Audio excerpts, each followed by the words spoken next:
So now that we've installed this Pioneer AVH-Z5250 in the customer's Pajero, what you'll notice is that there's a couple of really cool features on this.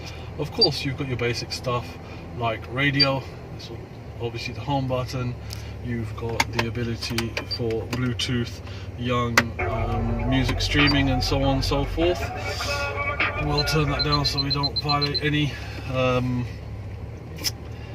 copyright issues. Go back to the home button, see that will change the interface for you slightly. You've even got Spotify and stuff when it's safe to do so, as it's telling you. We can go directly to the Wi-Fi as well, and this has got web link. So basically, now that the phone is connected through the cable, this particular head unit will actually give you the ability to even watch something on YouTube.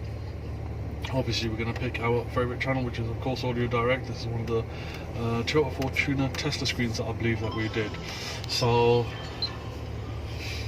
again, you know, everything is we've configured everything so that even the steering controls and everything work with the latest head units that we're installing. We're official Pioneer dealers, so you're always going to get the best deal from us. So now you've actually got internet on your screen on this Pajero. Amazing. And yet another hopefully satisfied customer with AudioDirect.